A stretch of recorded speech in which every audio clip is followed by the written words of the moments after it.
TVC News, first with breaking news.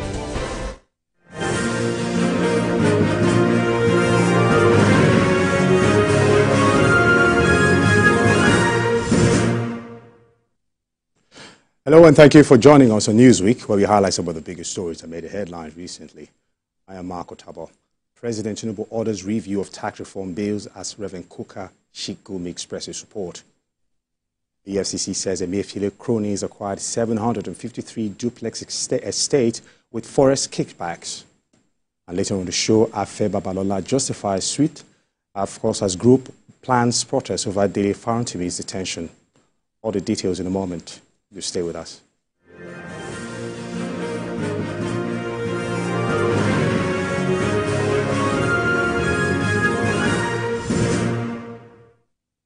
Welcome back. Earlier this week, President Bola Tinubu directed the Ministry of Justice to work together with the National Assembly for the review of the tax reform bills.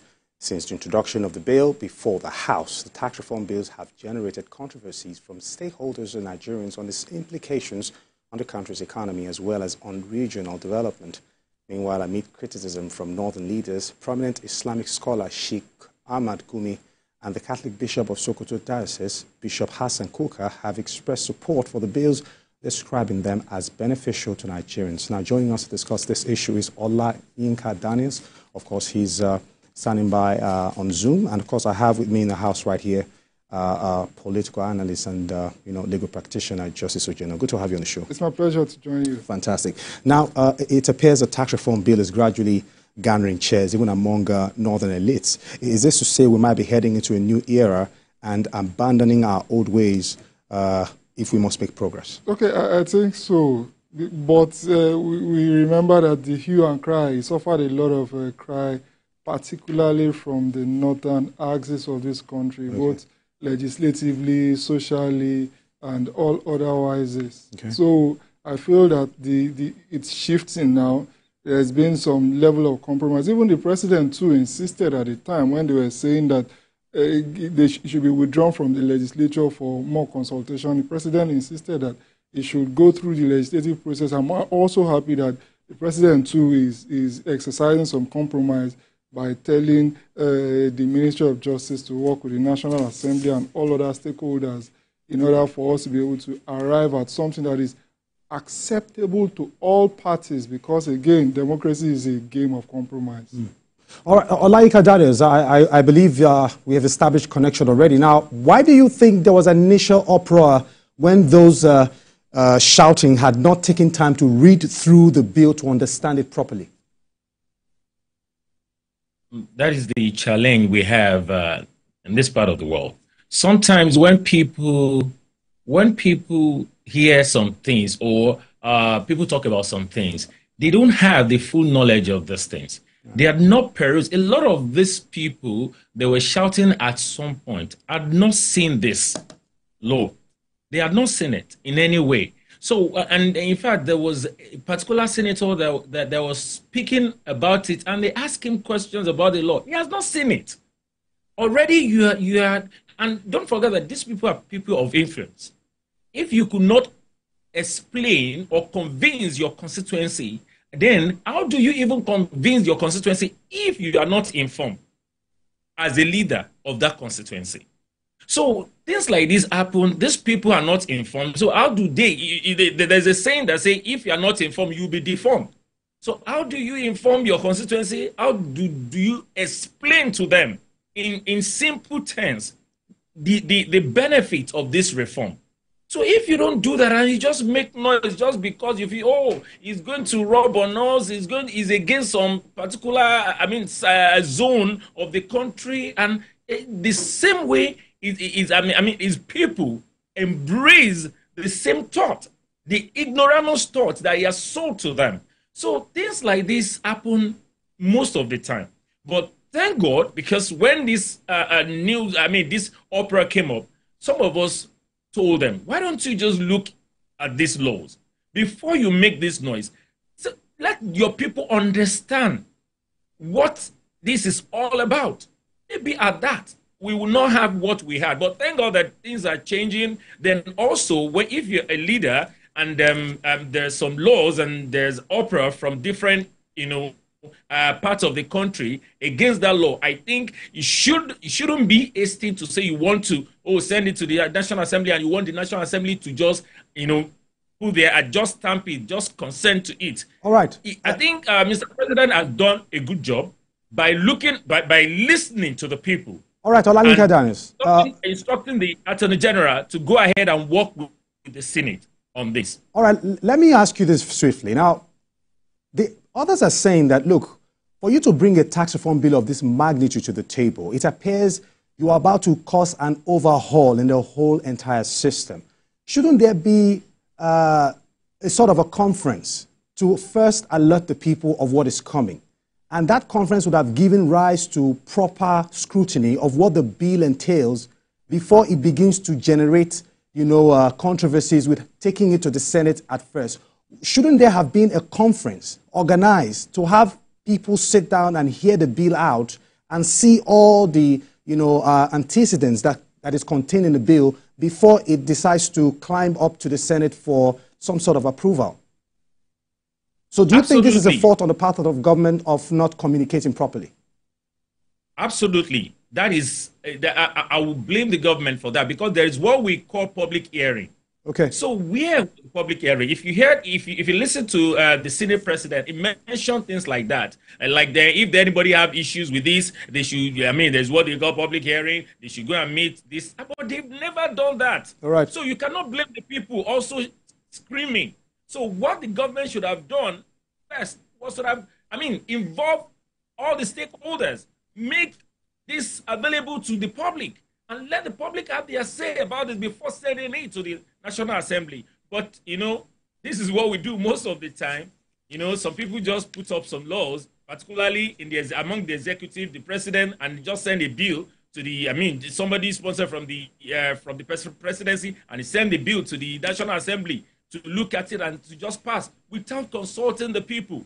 With the people you want to govern, the people that this law will apply to, they are not even aware from the inception of this law. All right. And these are things our government needs to work on going forward. And this is the reason why this is receiving the backlash that is receiving today.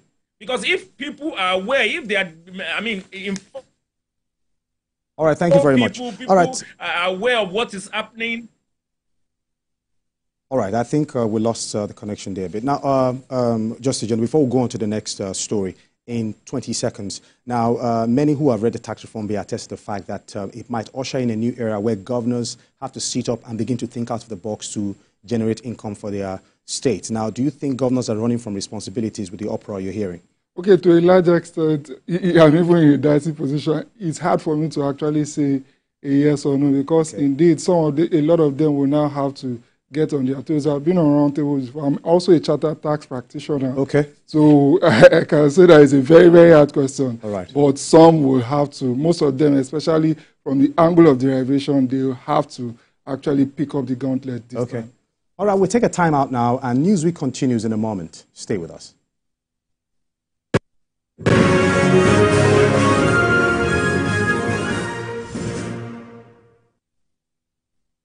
Thank you for staying with us. The Economic and Financial Crimes Commission revealed that the C753 duplexes located in Cadastral Zone, Abuja, were acquired by Godwin Emefiele and cronies with forest kickbacks. EFCC had earlier announced the recovery of the property from an unnamed ex-government top brass, describing the property as its biggest single recovery since establishment in 2003.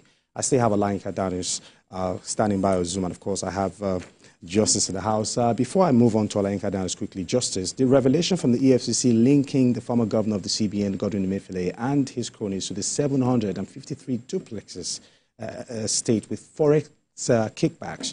How did you react to the news when you first heard it?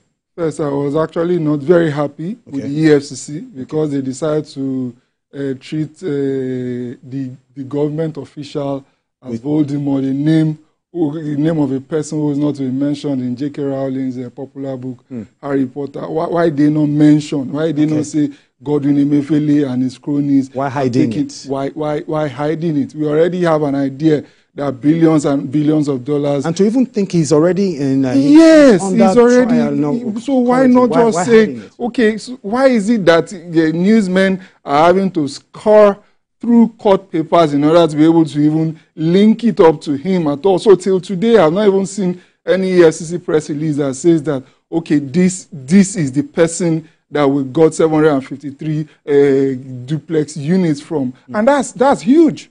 If we have just 3 of these kind of recoveries in a year, it can almost, it will go a long way in financing the budgets of our country. So these are things that I think that, yes, they scored a very, very high one on, but there's no reason, no good reason why they should hide the name of criminals who are meant to bankrupt this country. All right. Olayinka Daniels, quickly, you would expect an uproar online following this revelation. Are people generally starting to become sentimental towards corrupt individuals from your perspective? Well, I think it's about the society, the damage on the society. Right. Now, our society is a society that celebrates, impunity, that celebrates corruptions. You find that people will go to jail, come back, our society celebrates them, they welcome them, people will steal and they will be convicted, and society will say they are witch hunting them. So it is really a sad one on our side, and that is the reason why either we are not airing the news, or 2, that the society believe that nothing will come out from it, that in the past we have had examples of people like that, and nothing happened, because what happened at the end is you hear bargaining and you don't see anything happens to these people. So now over time, we will still come back to the judicial system, because the justice system in the country has not really helped the citizen to believe in them, and that is why you see them being quiet, and there's no opera after. Even before the name was mentioned, there was so much noise. After the name was mentioned, people just went, they went on their normal businesses to say, oh, nothing will come out from it, because in the past they have seen things like that. Until when we start stripping people of what they have attained, even before they had stolen or embezzled anything, before any allegation, because don't forget, we can't call them criminal yet, because no law has convicted them. They remain innocent before the law of court. So we cannot still say that. But from evidence, from what we have seen, what will be one person or a few people be doing with such, duplexes, 753?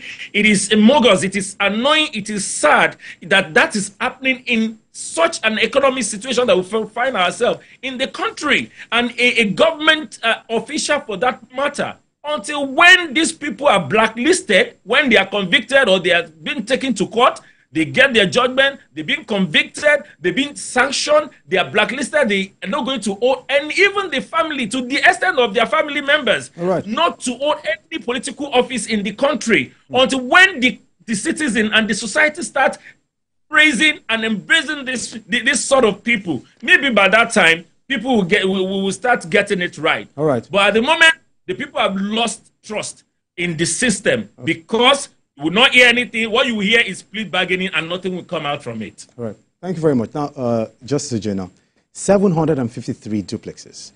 At this point in time, what should happen to the property to restore the faith of the people in the EFCC? Because we've heard in the past, these seized properties, these seized monies, we don't know where these things go to.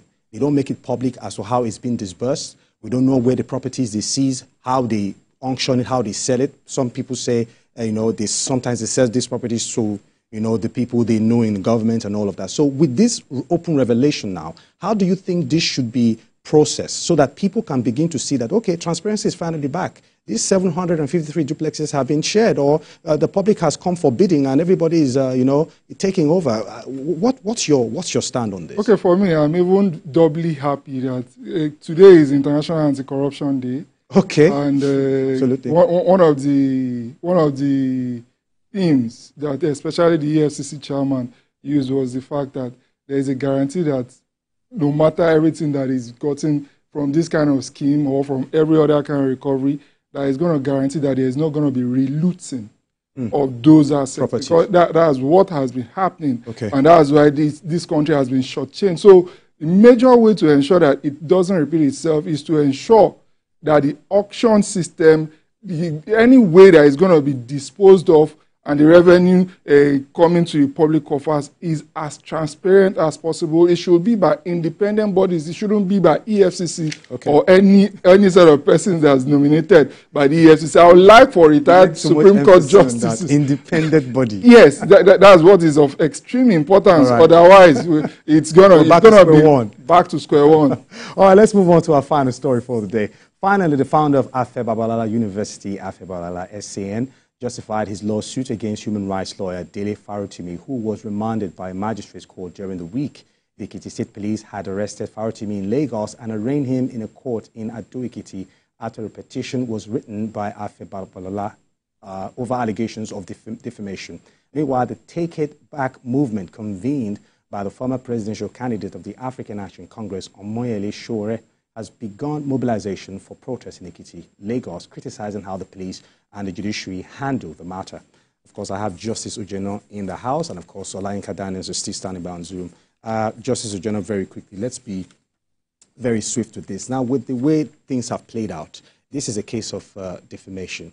I mean, how would you react to the whole news? And while others are pandering to the sentiments of Farotimi being in custody, what would you say happened in the whole process of things from a legal perspective? Okay, you know, I have to work on eggshells here as much as possible. I can't talk on the merits of the matter because it's in court.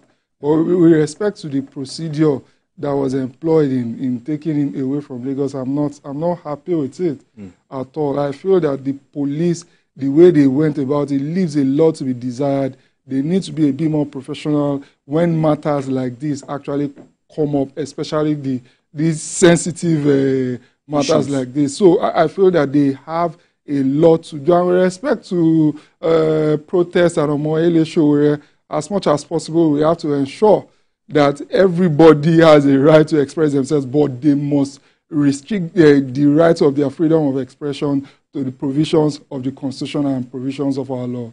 All right, Olayinka Daniels, very quickly, let's talk about the manner of arrest of Dele Farotimi. Now, which is one of the grouses some have with this case? What does the law permit?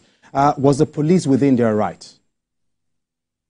Well, police can arrest at any point in time. But now the question is, where is the local standing? Because sometimes an offense we are saying that police came all the way from Ekiti to arrest in Lagos. Now, if you need to arrest someone in Lagos and you are from another state, you have to go through the command, then to the divisional command to the divisional police of that particular division.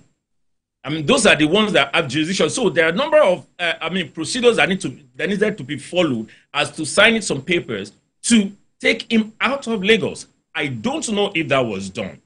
So if that wasn't done, then this man, don't forget, all these are things that, well, the fighters, they know what they are doing. Because don't forget that even the Ekiti, the man was taken to. The law, the criminal law of Ekiti, does not make, in fact, doesn't have such law in Ekiti. The law of criminal defamation in Ekiti doesn't exist. What exists was demeanor, and that was under 6 months, that is under 3 years to 6, nothing less than 6 months to 3 years, which is bail. So what they are taking him for, they are taking him to Ekiti to be prosecuted in Ekiti. Now the question is, can the Attorney General of Ekiti State prosecute crime? Because what now they are talking about is cybercrime. The charges against him also now is cybercrime. Now the question is, does Ekiti criminal law as such law under the criminal law of Ekiti? No. If you look at section 70 of criminal law of Ekiti, it does not exist. So all those, they know what they are doing. Now the federal government, the Attorney General of the Federation is supposed to come on the Criminal Act. That is why you're seeing, I don't know who drafted that charge of IG against Farotimi. So a lot of things are wrong with this whole procedure, with the process, with the police, with the court. But since the matter is in court, and again, You see, we are talking about, judicial system. A matter has been presented in court, and a magistrate, the first thing to do is to remand someone in prison custody without even looking at the charges. So some of these things, if a matter is civil in nature, because you have now changed it, They got to Ekiti, they changed the charge sheet, and they are saying they are talking about cyber crime, and yet the magistrate is deliberating on that, being prosecuted by the state. So there are a lot of a lot of things are wrong with these whole procedures about Farotimi. So I will not want to say much about it because a lot of things are not right about the old procedure. Okay. All right, Justice Jonah, before we go finally, now, they say comments are free, yes, but not when abuse is involved. Social media has really made it difficult, right, to curb people's verbal excesses. Now, should we perhaps begin to look towards regulation of our social media platforms now? No, I don't subscribe to that, because I think that government... Because now the book has gone viral, and everything he said in that book, they are asking him now to provide evidence, because this is... You are, apart from the defamation, you have tarnished the reputation of a man who has walked through the years, and right now everybody's asking, okay, you think he did this. Where is the evidence? And the book is already selling. Do you think he will get out of this? Who will get out of it? At some point, that will be the call of the judiciary to make. Okay. If evidence is presented to the court and the court says that, okay, this evidence is substantial enough, why not? The court will either convict or lay damages or levy damages. You are a legal practitioner. Yes. From your perspective, yes. Someone tarnishes your name that way and put it in a book without providing evidence. How would it sound to you? How would it feel? Well, we have not even given him the opportunity to say whether he provided evidence or not. And that's why I'm saying that's the exclusive preserve of the court. Whether a person, as much as possible, because it's a democracy, we have to be very, very careful to not give government or the state too much of awesome powers, especially with respect to social media regulation. Too much of awesome power. So you don't think he had awesome power when he wrote a book and already published it to the public? I agree. See, he